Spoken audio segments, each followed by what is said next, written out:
Hello, and welcome to the Comic Conspiracy, episode 221 for the week of August 4th, 2015. I have no idea what day it is. My name is Ryan Higgins, who's here with me this week. Brock Sager, and it is a day that ends in Y. Oh. And Jim Jokisch, I'm back in town. Hello, Jim. How are you? I'm doing very well. Thank you very much. Thanks for filling in an empty seat here. Oh, no problem. I mean, you got a massive crowd here, you know, but... No, empty seats. Yeah, of which there are many the last few weeks, but, you know... I set up for 5. Scheduling conflicts, and, you know, I think Bryce is coming back on next week, so... Toby should be back around. Charlie's on a work trip, so a lot of people out of town, but that is all good. We've got some stuff to talk about Bryce this week. Bryce is on next week? Man, oh man. It should be. Let's catch up. Bryce, get your notes ready. Oh my God. Yeah. We don't necessarily have a ton of news this week, but we do have a ton of questions. There is no news this week. Yeah, we tried. Very light. You went on the internet, and I went on the internet. We were on the internet, and there was nothing pertaining. CBR, Newsarama, all a couple small things, and a lot of these come up in the questions. I guess actually from last week, we talked about Channing Tatum backing out of the Gambit movie, but that's back on. And now he's back in. So I'm sure he got a nice raise. Something in regards to a contract, something like that. I'm sure. And we are probably an hour or two away from the reveal of the Deadpool trailer, so unfortunately that's going to have to wait till next week. But if you want to hear 3 guys who have seen 5-time Academy Award watcher Ryan Reynolds talk about Deadpool, you can come back in 7 days, and we'll do that. For those of you that have a 4-hour erection, go ahead and just pat yourselves on the back. There you go. Wow. Yeah, no housekeeping, nothing. I think everything's cool. I don't think no corrections from the last episode. I had a bunch of corrections from the previous episode. So supposedly he's supposed to show up on Conan tonight in costume, right, and for the viewing of the trailer. The Conan episode tonight is like TVMA, like because of the trailer. They're going to run the trailer live. And supposedly he's something about him. He's in the Fantastic Four movie. No, he's the big trailer that they've aired this week, and it was like I think on American Ninja Warrior last night. It was that long trailer where they kind of go through everything, and then and at the end he kind of hijacks, like everything goes all weird and he hijacks it, and then he's like, for those of you going to see Fantastic Four, if you go on Friday, you can see my trailer for free, right? Nice. Yeah. Speaking of Fantastic, then he tells for those who are going to go see the Fantastic Four movie, I'll be one of them. I'll be one of the 2 that are going to go see the Fantastic Four movie. Although reviews for Fantastic Four are not supposed to come out till tomorrow, they're already out. A couple have already started to slip out, and the bad ones are pretty bad. And I don't. At the end of the day, I don't really care about movie reviews. But it's worth mentioning. I'm with you there. I mean, I don't care about the review. I mean, because they don't like the superheroes. They don't like the action movies. They don't like anything. You know, that's not actually true. They're not. They're very, very hardcore when it comes to the Marvel movies and stuff like that. It's hard to actually get a good review from them. That's not really true. Almost every Marvel movie on Rotten Tomatoes is scored pretty high. Okay, Rotten Tomatoes. Yeah, that's Rotten Tomatoes is just the average, they're right? They're pretty fair. It's Rotten Tomatoes is just a collection of professional reviews around the internet. So if you agree with their Metascore, then maybe you do, you don't. I don't know, but I like movies with bad Rotten Tomatoes scores. I don't like movies with good scores. I like bad movies. I'll just admit I like bad movies. So, but for a movie that has a lot of potential problems, and there was maybe some last minute maybe it's actually going to turn out okay. The reviews feel kind of I think what we expected. Obviously no spoilers because we don't know anything. But if you don't want to be spoiled on anything, maybe skip ahead a few minutes. But one of the reviews I've read talked about, and I think Brock, I think it's the same one you read. Yeah, I think it was the Hollywood Reporter. Yeah, that nothing even happens till an hour in, right? Like they don't even have their powers till an hour in the movie, which is like originitis, right? This is the Marvel movies have mostly skated around that and done a really good job with it. But this isn't. But the non-Marvel movies have had a difficult time with it. The non-Marvel cinematic universe. Marvel Studios, yeah. Yeah. And I think it works with X-Men First Class. I thought it was okay because they already have their powers, but we kind of are getting backstory to stuff we've already seen, kind of a prequel. But when you're starting out fresh with something like this, you can't go an hour in. And then when they do, it's just like, who cares? There's the plot. There's no story. Is this New Line or Fox? It's Fox. Yeah. I mean, they said that there was no payoff. Like the movie was just they got their powers and then the movie ends. Yeah. Like it's.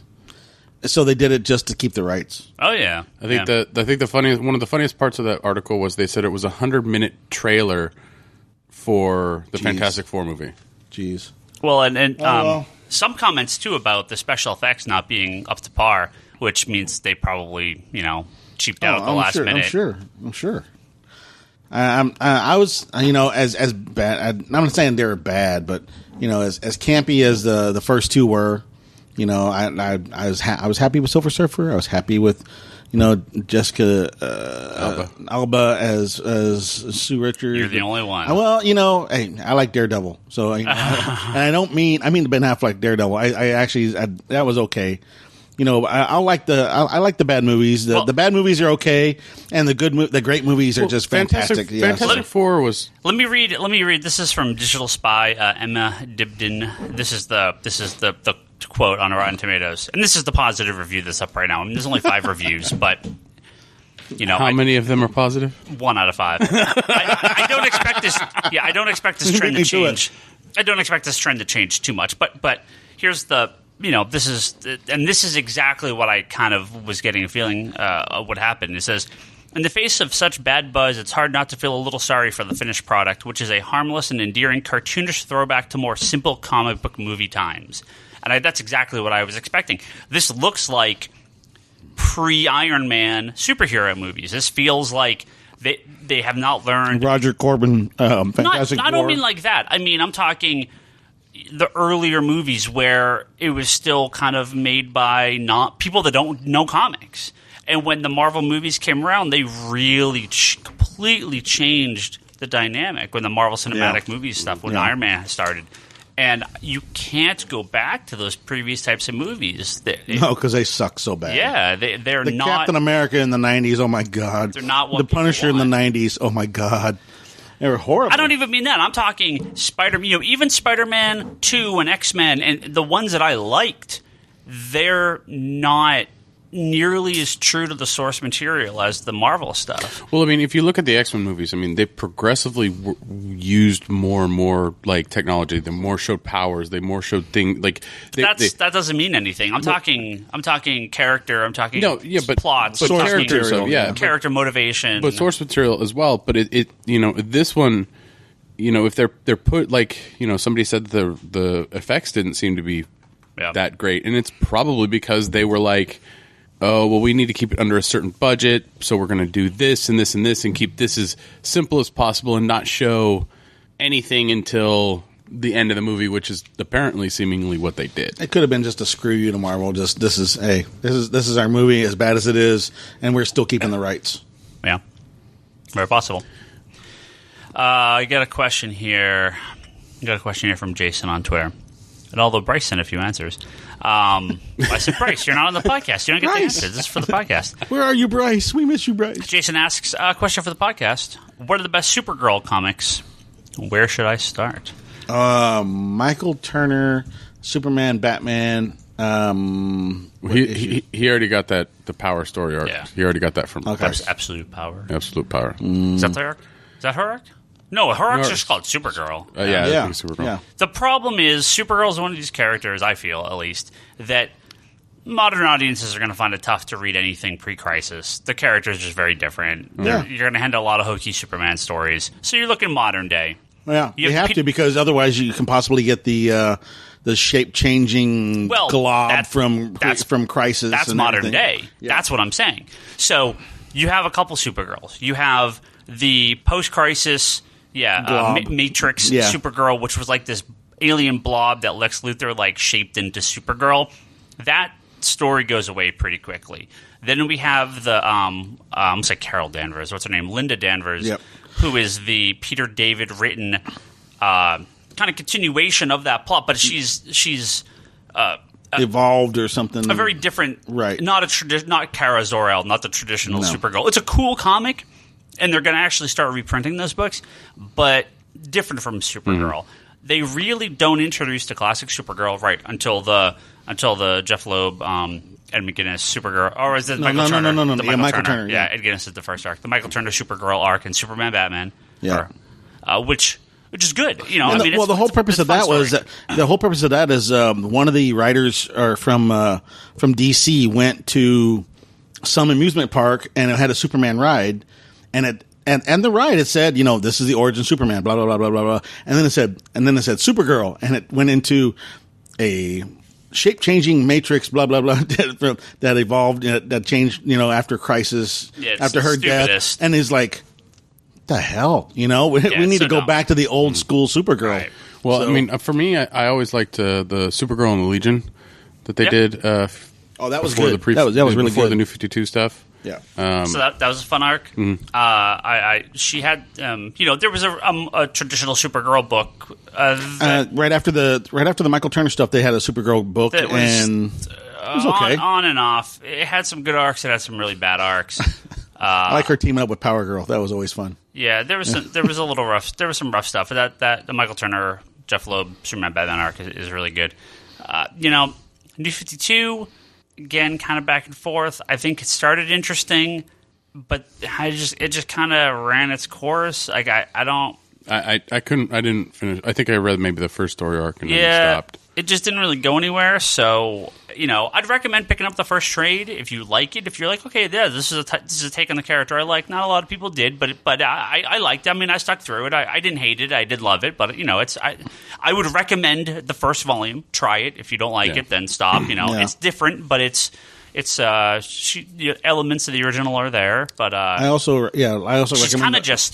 She's kind of just angry, which is different from the. Well, there's a lot of teen angst in it and everything. It's different from the other one, which is she was a teenager, but it was sort of wide-eyed and kind of looking to becoming Supergirl or Superwoman, or right. She wanted to grow up. This one's kind of like, I'm on Earth and I'm angry and I don't. Superman, what's Superman and why am I here? Like, it's different. It's the teenage phase thing. Yeah, that's and. In the New 52, she ended up getting a red ring. I actually liked that arc. That was kind of fun. The best it was. Yeah, because that gave a real good excuse for why she was pissed off. And then after that, she kind of settles down a little bit towards the end of her run. I feel like the series got a little better, but then they ended it. I would expect we will see a Superboy and Supergirl. Superboy they've ruined in New 52. I think we will see a traditional take on those two characters pretty soon, especially with the show coming up. For the Connell version? I think so. Yeah, not a prime version. Not like young Superman. I mean, like the Connell right 90s version. I have a feeling they're sidelighting those characters and they're going to bring them back in a more traditional. So much they could do with Teen Titan with Titans and stuff like that. Maybe we'll get Superboy and Supergirl, the TV show. Stop it! That would be awesome. They could bring in Superman. Yep. Okay. Next question. Not really news, but I guess this actually is some housekeeping. If you're a fan, and it's something we'll talk about here in a second, but if you're a fan of the Marvel hip-hop variant covers that they have coming up, we're actually set up our site to take pre-orders for the first wave, which comes out in October. So go to comicsconspiracy.biz and you can pre-order those. I think it's $80 for the variant set. It's $79.99, which is the whole thing. So you can get your Doctor Strange, the Mystic Chronic cover. Krusty Lemon on Twitter says, is there a stretch goal where I will rap, where MC Higgins will rap for backers of that purchase the hip hop variant set? No, I will not. I want everyone to know who listens. Ryan is not a fun person. I'm not. I hate fun. I'm a fun hater. Well, the reason I bring that up, and we also got another question here, which ties kind of directly into one of the other topics from this past week. Marco on Twitter says, do online controversies, and I'll explain what this means in a second, i.e. Alonzo Herc, does that stuff actually have any effect in real-world sales? Does internet rage affect money? So, many of you may remember, around 2011, if you've been listening for that long. End of 2011, early 2012. Around the, early on in the New 52's time, there was quite a bit of controversy with DC, that a number of their titles, a number of their creators were kind of either being mistreated by DC. There was, they were not allowing the creators to do what they were hired to do. They were kind of interrupting storylines. That big, huge DC editorial. Making them redo a lot of stuff. Yeah. This all accumulated kind of the big blowout between J.H. Williams and his run on Batgirl. His run on Batwoman and DC editorial, where they said, hey, we don't want,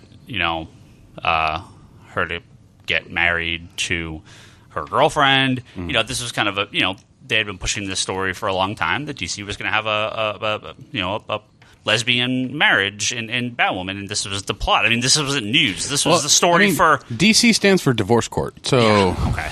This was the story for months leading up, so this wasn't a surprise. This is stuff that had been brewing since they've been doing the detective stuff. Yeah, I mean, her whole story is... Kate Kane, all that stuff is the detective stuff, the 0 issues, right, and then all that Batwoman. So I mean, if you want to read Batwoman, you have to read that whole thing. But yeah, there was a whole bunch of issues with DC editorial around that time. Yeah. So as time went on, especially I think if you look at DC now with the books that they've come out with, the new launch of titles, a very diverse lineup of creators. Lots of gay, transgender characters. Lots, kind of in quotes, but much more than there was prior. DC seems very experimental. They're willing to back books that don't have great sales, and they learned from their mistakes of the New 52. And I've been kind of hard on this for a month or two now, but I really feel that they have changed. Was this the launch of the New 52? I think they really would have grabbed more readers long term, because it is, like we said, the audience is so wide, but they buy so few titles. Yeah. So when you start, you're losing a lot of people, and you're going to lose some traditional readers who may not want the diversity that other people want, but some people do. So you want a good mix of stuff these days. You don't want all books to feel the same, which was the problem with the New 52, kind of in the long term. Yeah.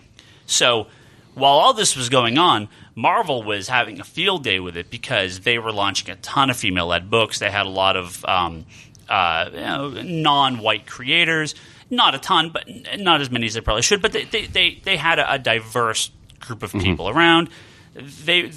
Marvel was kind of riding on DC's. DC was getting the shaft, and Marvel had issues as well, but it wasn't. They had a pretty good. Marvel didn't have the abrupt. I mean, when you were reading DC books at the time, you could see, like, as you were reading, like, you could feel like there was something that didn't get. Well, editorial had completely just cut everyone off the legs, and the move to LA seems to have allowed them to get rid of maybe some problem employees in editorial. And maybe some staff that didn't work out, and they were able to replace with seemingly a much more open-minded, younger audience, or a younger staff that is allowing, like Mark Doyle, the guy that's the Batman editor, is basically just like, yeah, we'll just approve it and run for it because you're the creators. It seems like they're doing a really good job of opening these books up. They're getting out of the creators' way so that they can do their jobs, and they only step in if they need to. Yeah. So Marvel in the last couple weeks has stepped in it repeatedly, and it's like I saw comparisons of like this feels like 2012 DC. Like, what is Marvel doing? Marvel, they're making all the same mistakes that DC did, and it's very funny that they're doing it at the time when they're relaunching their entire line with all new number ones. So the first big thing that came up was Marvel announced... Avengers came before Justice League. It did. It did not. Marvel announced that they were launching a line of these hip-hop variant covers based on various modern and classic hip-hop rap album covers. And while I'm not a fan of rap particularly, there is definitely a we're going back crossover, very easy crossover material, right? We're going back to the holochrome embossed. No. We're going back. See, the problem is this: the variant covers have become the standard. Yeah, the holochrome, the embossed covers, those gimmick covers. That's not what's going on with the variant covers these days. It's something different these days. The thing is that it's themes, right? Yeah. DC's been doing it for almost a year now. Over that. Where almost 2 years. Yeah, so they have a theme every month that they kind of go Marvel with. has too. Marvel's been doing it for a couple years now. Marvel's doing it a couple years. The issues that you have, at least, is ordering DC themes is easy. Ordering Marvel themes is a pain in the ass. Correct. So these are not those type of covers. They still have those crazy limited covers, but this is in theory a much more open and better than what it was. But at this point, variant covers are not only the standard, they are expected.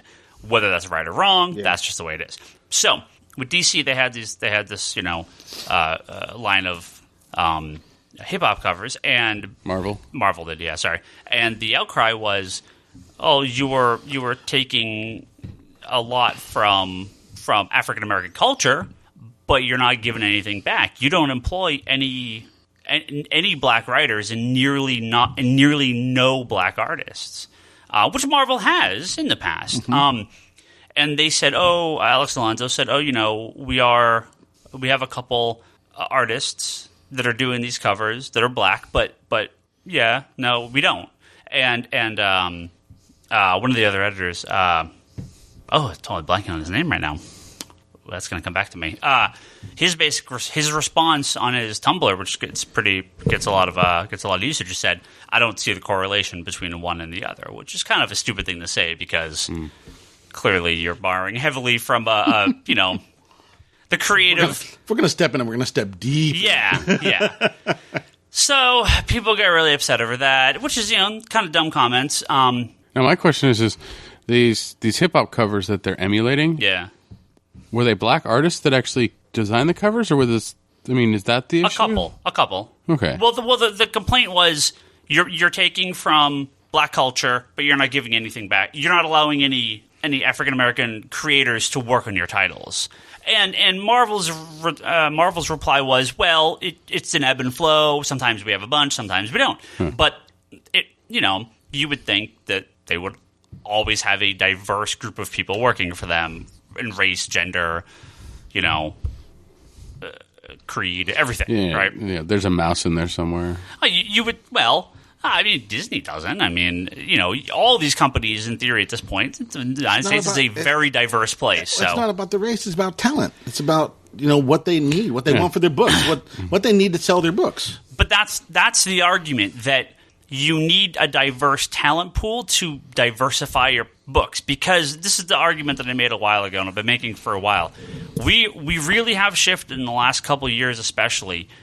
We're away from a couple 100,000 people that buy 20 comics a week. We now have millions of people that buy a couple comics a week.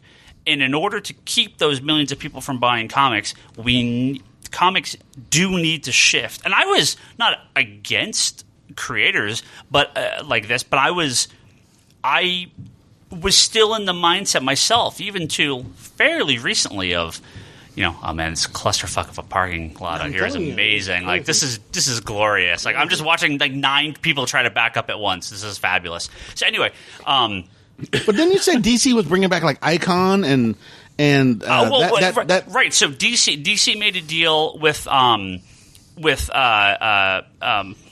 Milestone. Thank you, Milestone Comics, and so they're going to publish all their comics again, but with their creators creating the titles. But DC is just going to publish it; they're not producing the comics. But that's DC. That's not DC, Marvel. Right. So okay. So for Marvel, the call has been diversify your talent pool, and so Marvel kind of replied, and they're like, again from the comics being delayed. Not just October, so the books are being stretched all the way now through February, right? Which is Black History Month, and DC, in which none of these books have been solicited yet. And so Marvel's reply in the last week have been like, "We have plenty of black creators that will announce in the near future for books coming out in February because it's Black History Month. And it's like, oh my God, Marvel. Oh my God, Marvel. What are you doing? This is the thing, is what we all need to learn from this is that if you're going to do a theme variant month, make sure you have somebody working for you that can represent. Right? I mean, just make sure. Well, Marvel and DC at this point produce so many products.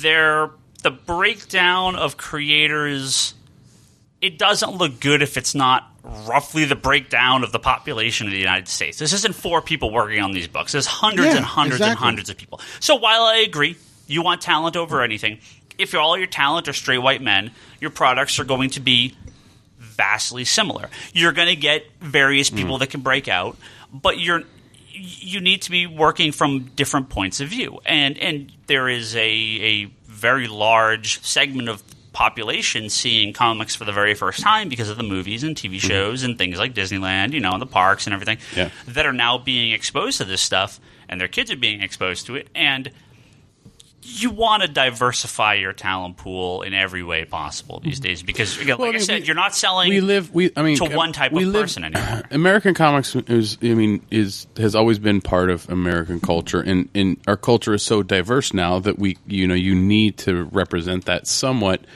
in however you can or are able to do that. It's whether it's with your talent, whether it's with your characters, whether it's with people like editorial stuff like. We've talked about female creators in the past, which is, again, there's kind of been a big boom of female creators, and now we're looking at creators of color and then, creators of various sexual orientations. And these are kind of the 3 big parts.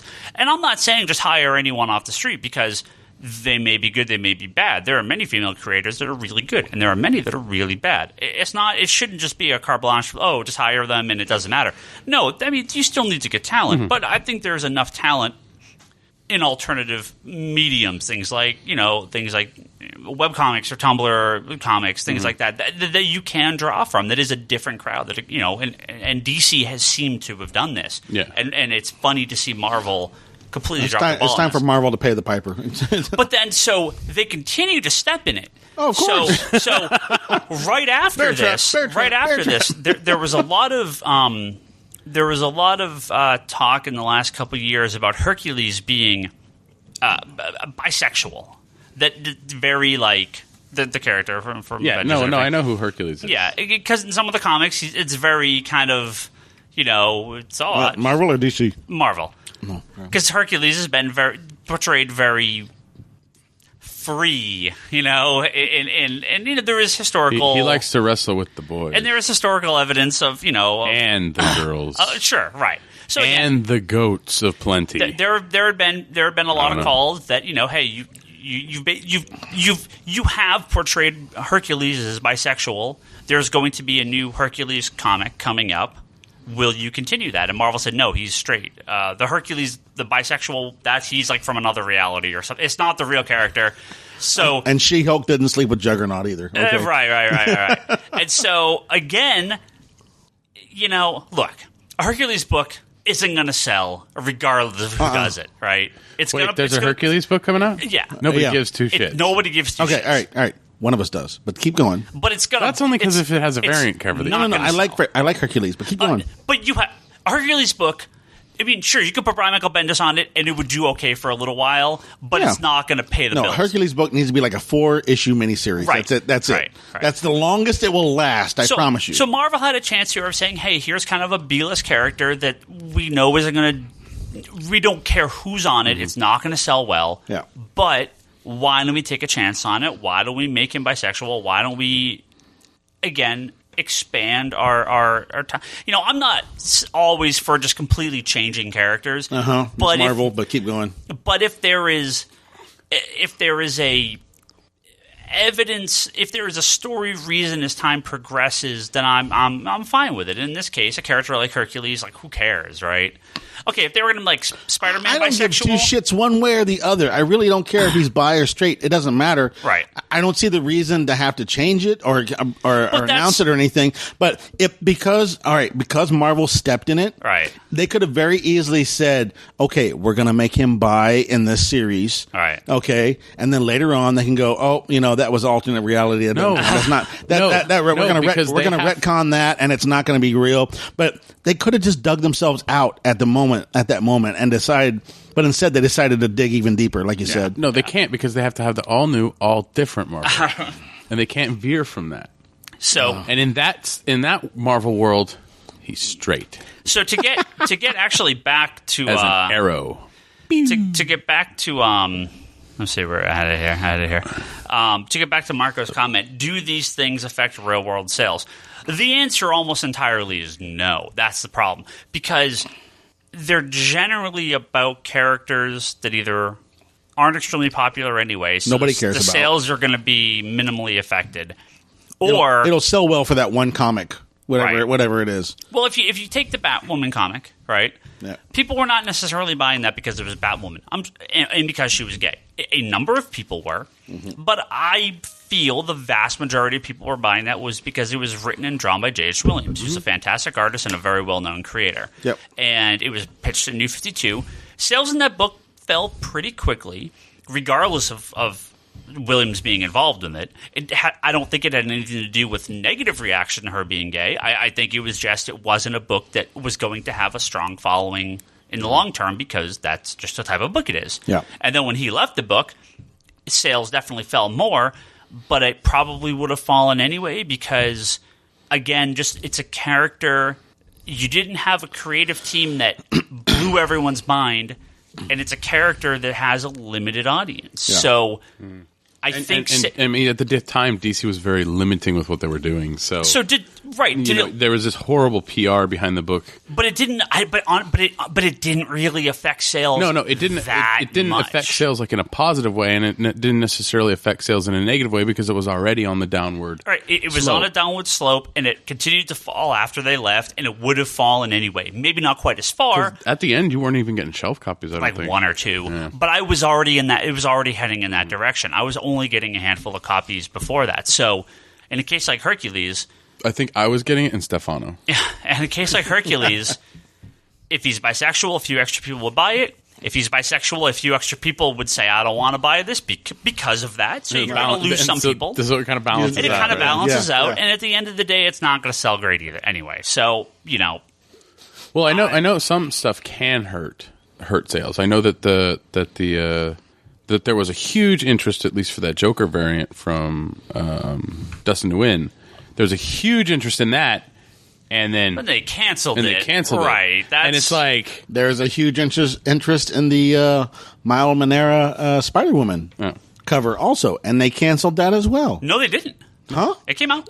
Okay, they came out, but they altered it. They covered it up. Like the logo. They put the logo on her butt. Yeah. But here's the thing, no pun intended. Something like that, which we've mentioned before, right?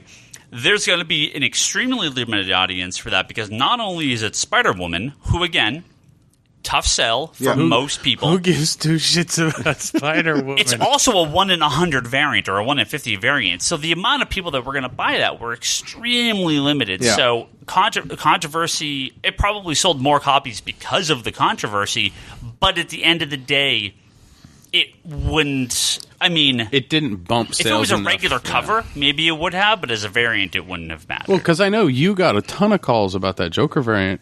Yeah, a handful. Right away. If anybody ever made any prints of that, I mean, I don't mean prints of the cover, but print. I mean, like art prints, like 11 by 17s of the cover. Those would have sold like wildfire then, because everybody wanted it. Just for what it was. It was the Killing Joke. It was the follow up. So, yeah. But I mean, I don't know what DC's thinking. I really don't. Marvel. Yeah. So you know what they're thinking. I'm just gonna keep stepping in it. Exactly. I'll wash all the shit off my feet when I get home. Well, my hope is by delaying these books, they are honestly looking at their line and saying, hey, we should diversify. We should come up with some more interesting titles, because that initial launch of books seemed of minimal interest. You know, a lot of some big titles, but a lot of kind of like, all right, whatever. I think out of those 45 titles out of that book, I think there was 27 that I was going to check out. Yeah. And maybe a small handful of those that I was really excited for. Yeah. But other than that, none of that stuff really interested me. Well, it's like I said, it's very possible that they will have lots of new things to kind of counter this controversy. I really hope so, because the Marvel lately, I mean, aside from a handful of books, hasn't been interesting me at all. Well, now that we're in issue 3s and 4 and now in issue 4s. Hulk Future Imperfect issue 4. Yeah, not tomorrow. The issue 4s that come out this week. I picked up more than I read just about every one. I read maybe half of the number 2s. I read maybe a third of those of the number 3s. Mm-hmm. Like, I am dropping the Secret Wars stuff left and right. Hey, but you are happy with your Secret Wars numbers. Just a couple with the main book, yeah, absolutely. No, I'm saying like you're ordering numbers. Like you're happy with what you're ordering. A lot of them, yeah. Ordering to come very close to selling out. Yeah, I think the one title that surprised me, and yes, Bryce, we're talking about Secret Wars, is that Civil War is really good. And we still have a ton of number 1s of it. Like, it didn't sell. It sold okay, right? Well, but it was one of the last books. It was like the last. Yeah. I talked about this, right? That the heat is off the Secret Wars stuff. The new series are. I mean, they're doing well, but nothing like the sell through on those first 2 weeks. I mean, the audiences, all those guys that were coming in week 1 and week 2 for all the number 1s and variants are all gone. They're all gone. Nobody cares. All the variants are mine. Well, because the quality of the books kept a lot of these people away. A lot of the guys were there for variants, but the quality of the titles and a lot of them were poor. And you know, and that's the thing is Civil War's one of the really good ones, but I think that came out when Guardians of Nowhere came out. Like, those are the last kind of 2 number 1s that kind of filtered out finally. No, there's more number 1s coming. They're like 1-shots or 2-shots and stuff, but they look like I ordered extremely low on those. And, you know, we definitely had a lot of savers pass on all the Convergence stuff, but I've had a lot more savers pass on all the Secret Wars stuff. So, you know, there are ones that I'm enjoying, absolutely. And overall, I like the event, but I think they put out just too much stuff. I think they could have done half and focused on quality. Yeah. And, you know, it's not the Marvel way. No. They got a step in it. Mitchell's got a question here. Actually, whoa, hold on. Similar to what we're talking about. Mitchell. Is this the Mitchell we know? This is. I need to give this guy a shout out. Happy birthday. Happy birthday, Mitchell. You almost a new father, motherfucker. Nice. And when a friend calls you to wish you happy birthday, answer it. All right. What's his question? Well, Mitchell asks, they're doing a new Black Knight comic this fall from Marvel. I don't know anything about the character, but he looks interesting, worth reading. I'm not a big Black Knight fan. I mean, he's an old school Avenger, but he's like Hercules to me. He's cool, but I don't particularly follow. I would the say he is a character that needs to have a modern overhaul. The original. Well, that's what I hope they're doing. So the original Black Knight was actually Sir Percival. Sir Percival. That's right. That's a knight from King Arthur. Once Excalibur was thrown into the lake, to the Lady of the Lake, and he had nothing to follow, he became the Black Knight. And then his heirs have picked it up throughout the time. I'm interested in it, but again, I agree with you, Ryan. It needs a modern upgrade. Yeah, it really does. Yeah. And I don't mean a lightsaber. I don't. Maybe you know. I expect we'll get 6 issues and 12 issues. Maybe they could have a Hercules Black Knight team up book, and it can be them just prancing around doing things. Hercules and the Black Knight were both in the Avengers at the same time with the leather jacket era. So don't get me going on that one. Okay, Hercules is definitely that's Toby's favorite era. He's definitely bi then. Like he's definitely bi. Both of those characters, they should be bi together in those. All books. Right, but Black Knight, yeah. Again, I hope it's good. I don't expect. I don't see it. a lot. I don't see a lot of people jumping on it either. I really don't. Yeah. Who's Black Knight? Exactly. This guy's name. I can't think of his name right now. Dane Whitman. I don't know. I read. I got a little bit of taste of him when I read Captain Britain. Really? The last installment of that. Is his name Dane? His name's Dane Whitman. Dane Whitman. He's the second. He's actually the second. Dane Whitman. Yep. He's actually the second Black Knight. The first Black Knight was killed. Oh. Yeah. And he's the Those damn Black Knights. I know. They keep dying. This question's from Silverback. Silverback on Twitter. Okay. Says, what do you think of... I think we talked about this briefly. He said, what do you think of Grant Morrison joining Heavy Metal magazine? Do you think these magazines are growing in popularity? No, I don't. Wait, what's Heavy Metal again? The magazine. I know. Once in a while, Heavy Metal will have a good run. It'll have a good artist, a good story, a good twisted story, and they'll have a good run. But then it ends, and they're right back just barely hanging on like they always have been. There was a big discussion about why don't comic news sites, I don't know if we're a news site, but why don't comic news sites focus more on manga and manga sales, and why aren't manga sales better in the U.S.? And this is an ongoing thing with manga. Yeah. And I saw numerous calls for, I'd be into American comics if they were in a $10 anthology magazine every month, just like manga is. And that's great to say, but the problem is that would destroy the comic industry overnight. Yeah. Americans, as a whole, do not like anthologies. This includes books. This includes comics. Like, that's just the way it is. Anthologies sell to a certain audience. You know where anthologies sell? Majority To college kids whose English professors make them buy that for required reading in the class. Sure, maybe. But anthology comics have a history. You know, you have Dark Horse Presents, and you have these Marvel anthologies in the past and stuff, and some of them sold okay for the times, but modern day... Well, Secret Origins was a whole bunch of just... You know, it's an anthology of the origins of these characters, and it didn't sell that out. We had anthology books. We've had anthology magazines. We had Creepy. We had Eerie. Yeah. They sold great at the time. And they sold great in the 70s and 80s, and they died out. And now Creepy is back into a comic book format. Nobody buys it. Right. Very limited audience. I mean, unless you're a diehard trade paperback or, you know, hardcover fan, and you love the compendiums or the omnibuses or absolute stuff like that, which is the closest you're going to get to an anthology. Well, here's my pretty honest. This is my honest belief of why I think anthologies don't sell. Because of the cost of everything, and you cannot afford to buy something that you don't think you're going to like part of it. So if you could spend $8 on a new issue of Dark Horse Presents, or you could spend $4 on a comic you're going to like start to finish, even though Dark Horse Presents is 64 pages and has multiple stories, you're not going to buy Dark Horse Presents because you may only like half of it, and that doesn't. Mm-hmm. It doesn't.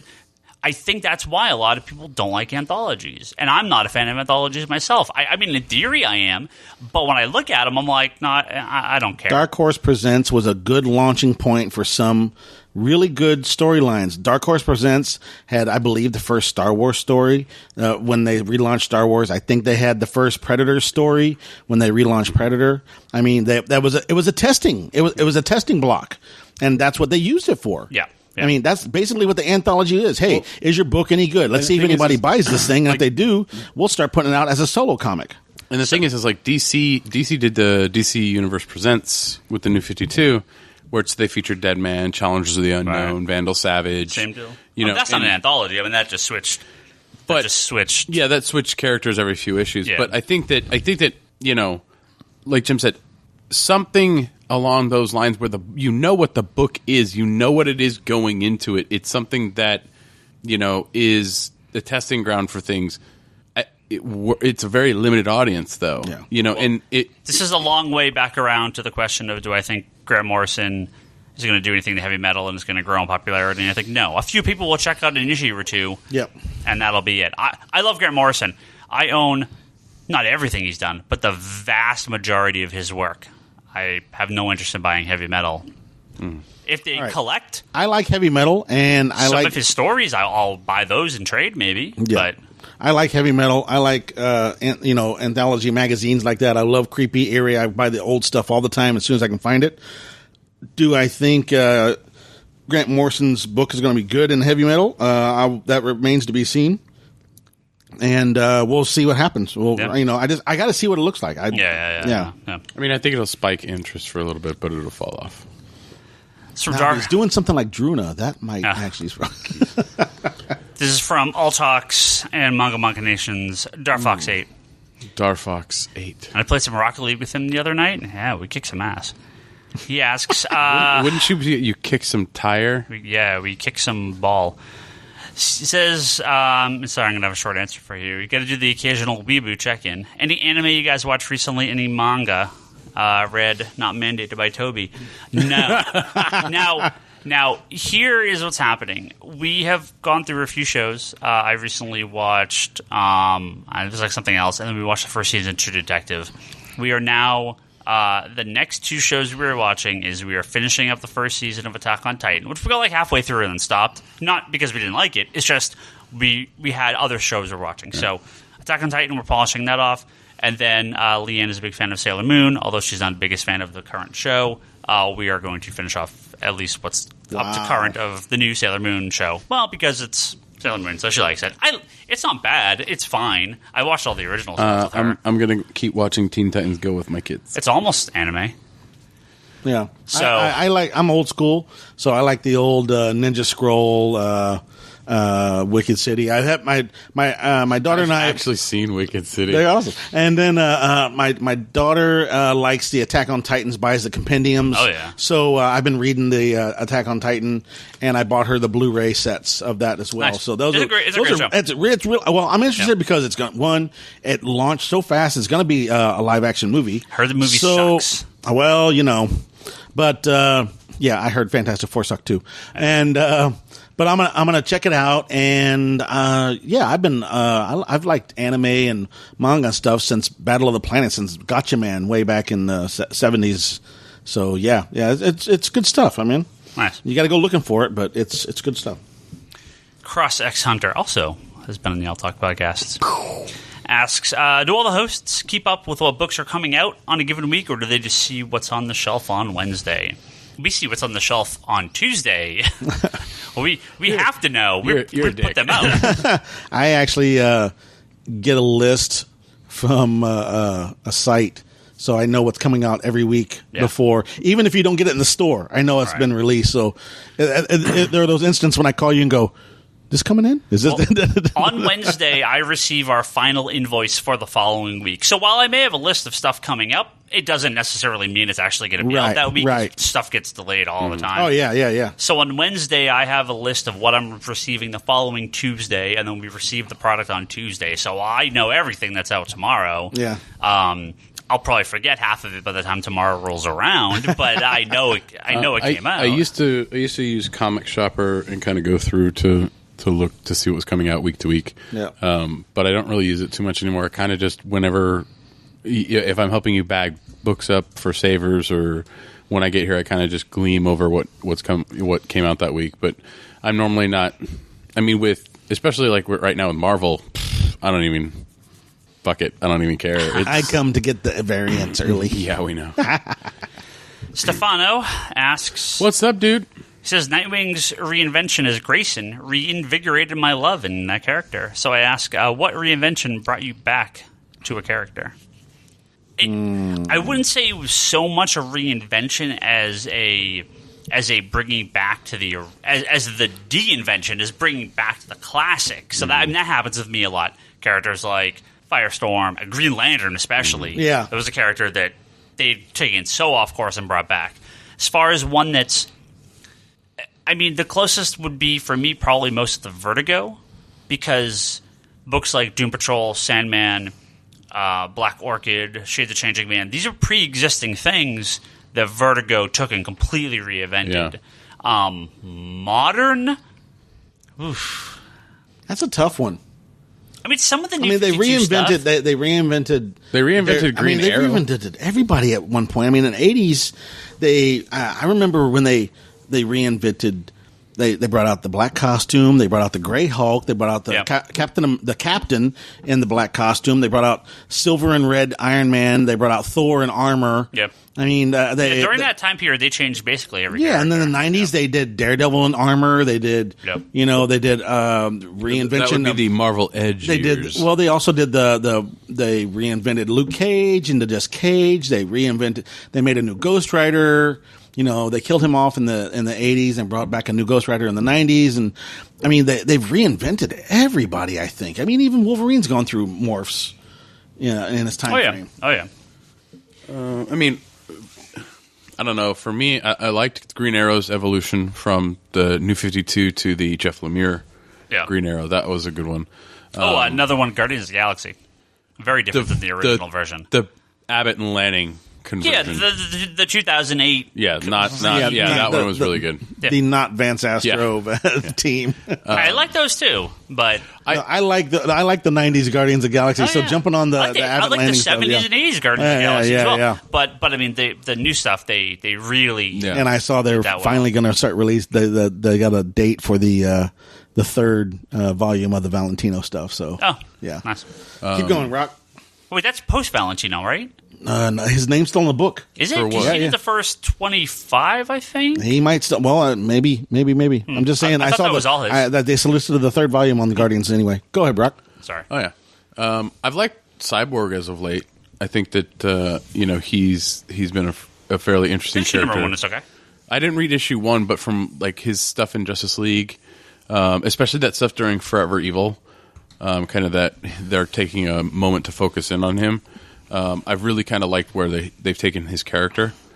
But yeah, I mean, overall, I like what they did with Batgirl, and I know I'm going to Killing Joke, but I like how they turned her into Oracle, and I disliked when they took her back to Batgirl. I have always enjoyed her. I enjoyed her more as Oracle than I did as Batgirl. Harley Quinn, I guess, for me.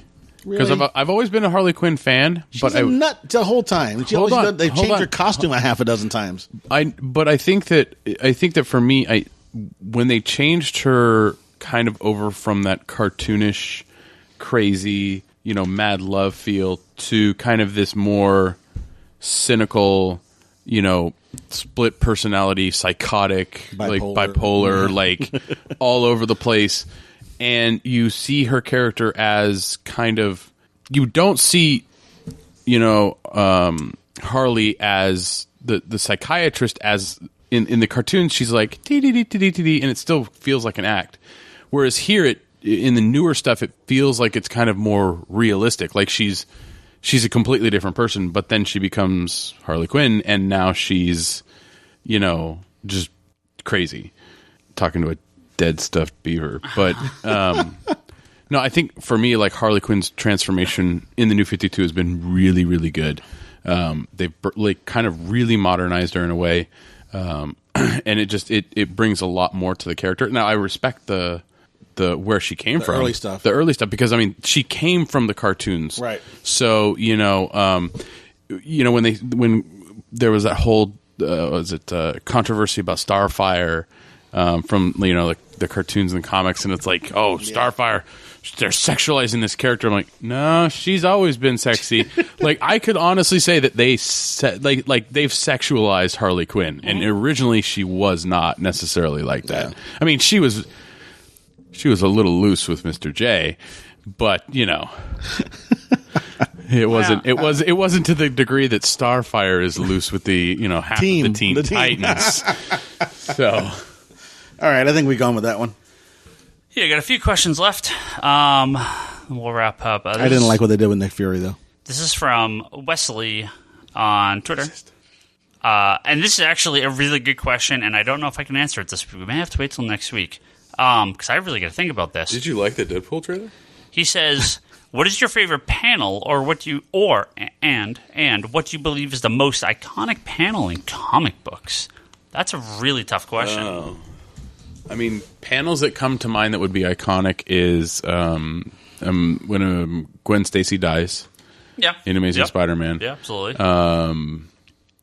It's tough because you think cover. And every time I think, that's a cover.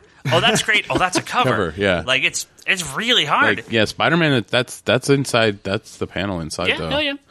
I mean, paneling-wise, I don't know. I mean, I remember the last time a panel kind of grabbed me and I was like, holy shit, was when Swamp Thing came out of Brightest Day. I think issue 23 or 24. Like, there was a moment where you flipped the page and you were like, oh shit.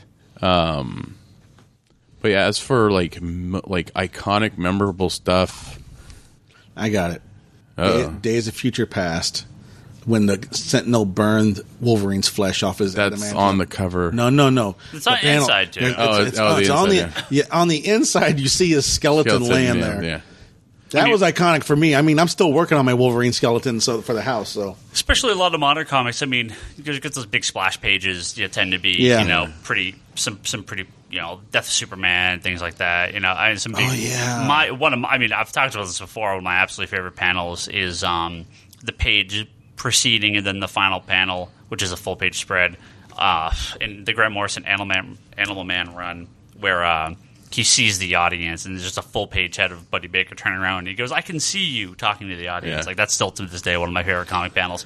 But it's tough because, especially with older books, there are important panels, but it's not one panel. It's the story that's important. So, that last page of Incredible Hulk 180 where Wolverine's jumping down, that's a very classic pose. You've seen that a lot. The last page of Amazing Spider-Man 299 when Venom is first revealed with the big smiling Joker grin on the black costume.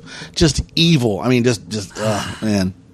Yeah, I liked a lot of the Todd McFarlane stuff. Yeah. A lot of the panels. Man, I'll think more about this. Amazing. Yeah. Yeah, I mean, I think it just depends on what you're looking at. I mean, because when McFarlane did Spawn, everyone that you had to turn the book on issue 1, and it was that huge just splash of him on top, on the rooftops of the city. So back in the 90s, that might have been something, or stuff where Jim Lee always has those iconic kind of team pose or just character pose shots, in the book. Strike a pose. It's like, bam. I guess iconic and good or well crafted can be two different things. Yeah, because a lot of the Jim Lee kind of posy stuff I really like. Is it iconic in the way of some of it was important? iconic enough to slap on the arcade game. I want to say Crisis on Infinite Earths 7 or 8. I want to say when the Flash is running and disappearing. I love that. And aging and dying. Yeah. That was. I mean, for the time, you didn't think about it. I mean. Right. He's just deteriorating to nothing, and it's so good. Yeah, I mean, it's iconic. I think, Ryan, what you were talking about. I think it's iconic is like the death of Gwen Stacy, the splash panel of Death of Superman, those big kind of events where, like the Crisis one where the Flash is dying, those. Ryan, think of one that's not a death and not a first appearance. Well, that's what's iconic, right? I mean, I understand that, but I mean, okay, that Animal Man those are easy to pull out at that point. Yeah, but that Animal Man panel is very particular. Yeah, I mean, only like that, but that's particular very much to you. Well, I think that's. I mean, it's not something that everybody's going to know. No, but I think if you ask, that is a pretty startling panel. It's a startling panel. No, I'll give you that. But I think that that doesn't fall under the iconic one. Per se, we also his favorites. So, we're forgetting the best panel ever in a comic book. What's that? Sugar Man? No, the meat lady from Preacher. Oh yeah. Preacher's got a few. Go fuck yourself. Our space. Yeah. I got a couple. Let's pound through a few of these. This is from Michael, and I'm not sure I understand the question. I'm going to try to. Maybe I'm misunderstanding it. He says, on the fence about ordering through a previews book. I'm assuming he means previews. Should I try it? Pros and cons. If you're asking about previews, which is the actual giant catalog that we get every month through Diamond, you cannot order through that. You can order through a store who will get you that product, but that's not something that you can order direct from. It's not like you write the previews. And, that's a business, yeah. And because they're the distributor, no, the comic store's the retailer. Jim would just order out of previews. So what you need to do is, if you're talking about going through your local store, then maybe a misunderstanding. But otherwise, that's the only way you can do it. So there is a form. You can fill out that form, bring it to your local retailer, and they can order you the stuff. Don't fill out the form. The form's too big. Just make a list. Well, all you need is the page number, the item, and the price. That's all you need. Very few people actually use previews as a order these days. Stores use it to order, but customers rarely use it for orders. They tend to see what's coming up. If you want specific items and you have a good relationship with your comic store owner, I'm sure they will order the product for you. Most people just set up subscriptions, so you're ordering the stuff on a regular basis. Most stores don't ask you to re-sign up for titles every month. I mean, I know some do, but a lot of them don't. So if you want books ongoing. But if you want special orders items, statues, toys, T-shirts, merchandise, books, collectibles. Even if you if your store is not big into gaming, but you want to try out some gaming stuff, they do have a gaming section in there, so you can order some stuff out of there and all that stuff. Gaming, movies, collectibles. If they had pants and underwear, they took the movies out. Took all the movie stuff out. Yep. If they had pants and underwear and shoes, I'd be set. They mainly have just T-shirts and bathrobes. So I got one or two left. This is from Brad. I got some socks. Who asks, what are the modern books people years from now will still be talking about? Like they talk about Dark Knight and Watchmen. Doesn't mean they have to be as good as those books, just books that stand the test of time. Snyder's Batman. I mean, that will be a popular Batman John's title. Is Justice League. I would hope so. But are they like that? I don't know. Green Lantern, Jeff Johns' Green Lantern. Johns' Green Lantern, I actually would agree with because I think that's a little bit different. And maybe the Snyder Batman. I would say a lot of the crossovers are not as good, but these are books that people will continue reading. Yeah. Especially Civil War has seen a huge increase recently. These again for different reasons than Dark Knight or Watchmen, but they will continue. Yeah. Saga, I think, will continue to be a very good selling book. Walking Dead. I've got a question about Saga. It's tough with Walking Dead because it's so long. I think it will. I think it'll continue to sell. The Walking Dead will continue to sell because as time goes on, there are going to be more and more people who are now old enough to read it. Yeah. And, this is going to be the generation of people who are like, holy crap, I read this Walking Dead when I was in my 20s and my 30s, and they're going to be like, here, you should read this. Well, Compendium Volume 3 just got solicited also. So. Really? Yeah. Jesus. Yeah. So, yeah. I mean... I think I would have said Star Wars Dark Empire, but since it's out of continuity now, 25 years old. That's not new. That's almost as old as Watchmen and Dark Knight. It's not to an extent. Yeah, I think, it is. Is it? Those are 86. To an extent, I think people will talk about. That was 90. I think that was 91. Nah, the closest could have been 90. Okay, maybe 90. Yeah, 90. I think it was 91. I think I think Jason Aaron's Thor will probably be talked about for a little while. And people will continue to pick that one up. I think the problem with Dark Knight and Watchmen is they are miniseries. And so things like John's Justice League or Snyder's Batman... Yeah, those aren't... That's not a limited thing. So, to me, something like Walking Dead... Sorry, Jim, they're not going to be talking about Secret Wars Future Imperfect. Kind of in the same way... Well, that is a miniseries, but kind of in the same way, I think it's tough. I think John's Green Lantern, because of the reinvention of the character, it's still a popular book, but again, not quite the same way.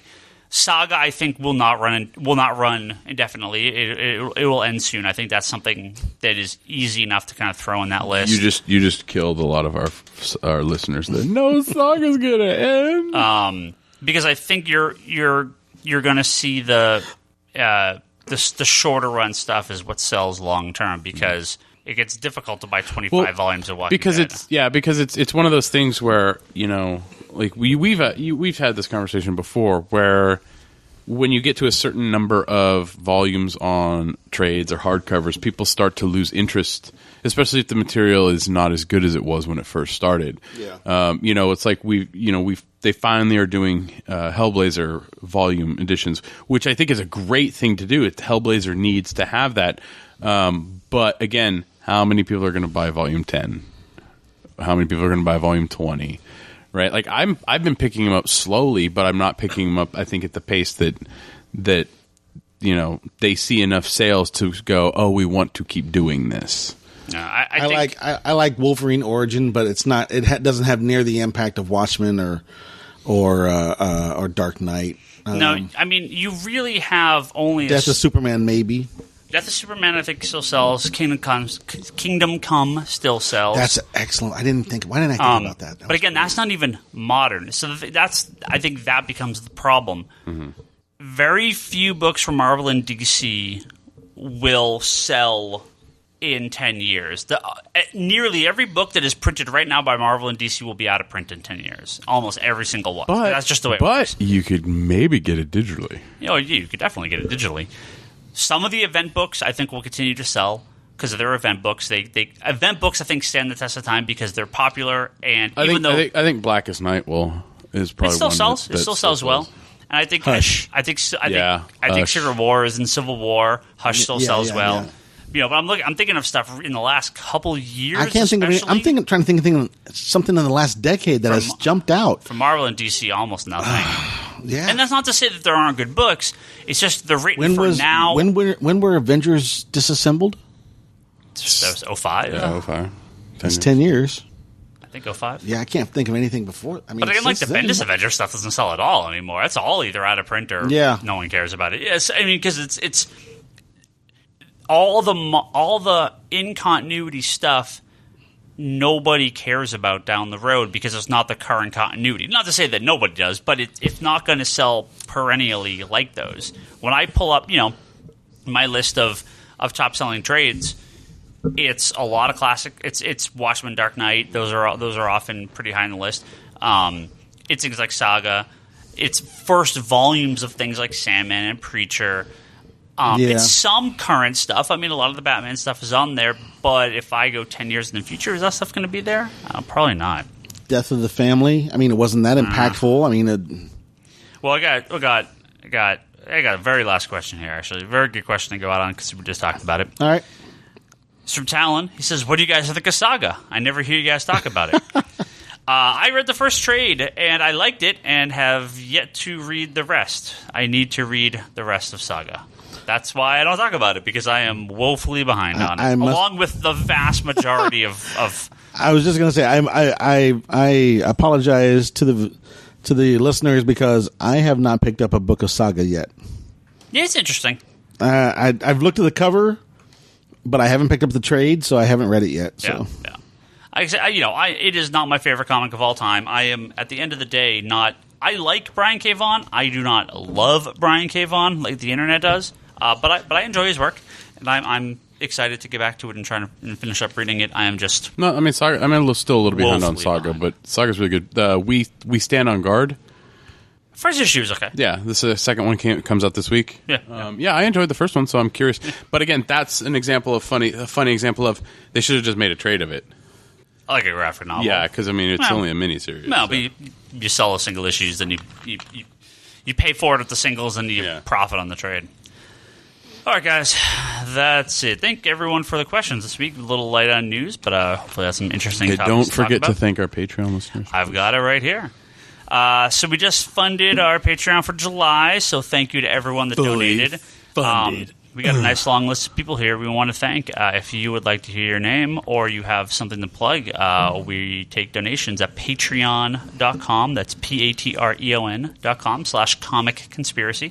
You can go there, and for as little as $1 a month, you can help support the podcast, help us pay for our hosting, buy us some pizza before the podcast, give a little money to these guys, so make them actually feel like they're getting something for being on this podcast as well. And of course, thank everyone that that signs up that way. Everyone that comes in the store, even if you don't.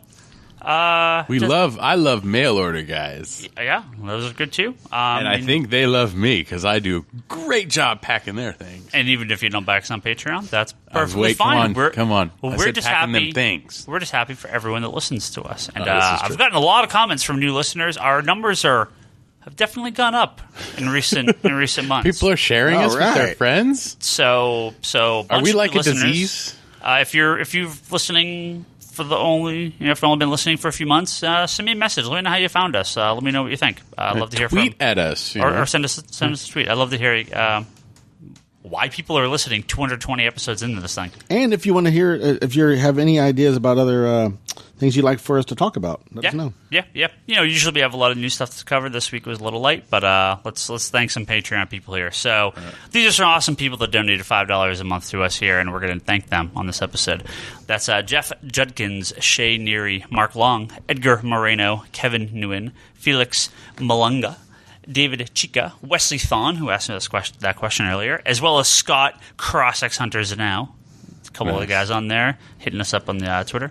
Mike Campbell, David Sfar, Steven Dixon, Christopher Noyes. I gotta get you back on the Does Geekbox, he bring man. the funk? He does. Nice. Alex McHale, Sam Che, Joel Jimenez, Armando Testani, Ivan Leskanik. Hopefully I'm pronouncing these names right. I'm just thinking of how much you're butchering these names. Leskanik. That's right. Jason Thomas, Michael Moore, Christopher...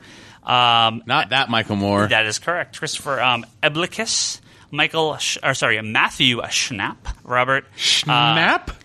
Dignam, Nice. and just Sloan. Sloan? Just Sloan. Oh, please tell me it's Sloan from Entourage. Should be Slade. Please tell me it's Sloan from Entourage. Should be Slade. Oh, you know what I'm talking about, Jim? Yes. Yeah? Please tell me it's Sloan from Entourage. We also have to thank our top-tier backers, Albert Soy, who's got an app on iTunes right now called Plant Everywhere. Definitely go check that out. It's cool.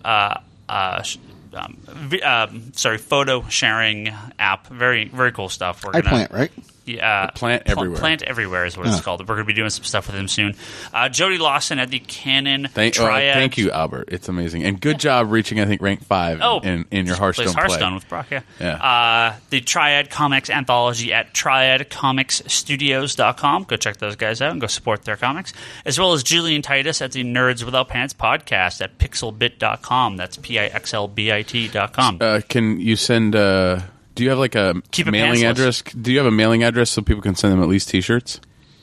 Oh, for Pixel. I'm sure if you email pixelbit.com, okay. They can give you that information. So they're not totally naked. They're just wearing no pants. Thank you, everyone. That maybe they should be like sending Batman underwear. Thank you, everyone that donated to us on Patreon. Thank you, guys. We do appreciate it. We do.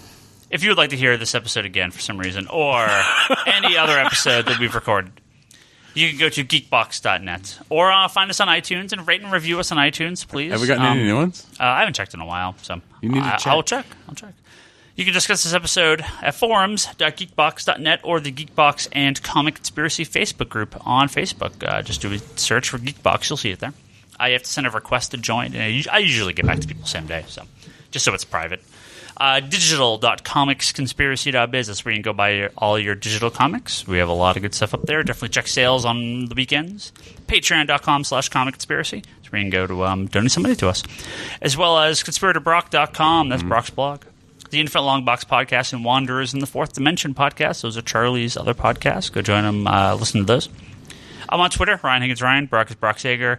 Bryce should be back next week. So Larson Bryce. Toby is Toby XI. With his notes and his Bryce briefly. Oh, boy. Toby is Toby XI. Charlie is Insanity and Chaos. Jim is LD Exterminator. Go check him out on there. Don't forget to listen to Geekbox Comedy Button, Good Job Brain, and the All Talk podcast, as well as Manga Machinations. That's their manga podcast. And weren't you recently on Region Free Gaming? I was on Region Free Gaming podcast with Ryan Hess and Eric Pena, who were guests of ours a couple of weeks back. And so you can hear us talk about a bunch of the news from the world of video games. I give a short secret origin of my video game history, kind of what I was playing in the early days. I haven't listened to the final episode because there were some technical problems at the end of the episode. We started to talk about Ant-Man, but things got cut off, so I don't know if he cut that out entirely. Hopefully some of that got through. Like something weird happened and the whole recording stopped. It sucked, but you know what happened? Ant-Man got in the recording. You know what? Maybe he stepped in it. Yeah. So I'm sure I'll be back on there at some point soon, and maybe we'll talk Ant-Man then. That's everything. That's an episode. Thank you, everyone. Sure? You don't want to make it longer? No. Thank you, everyone, for listening. Jim, thank you. Oh, no problem. Sugarman lives. Swinging by. You have to throw Sugarman in every episode you're on. Yeah. And we'll see everyone next week.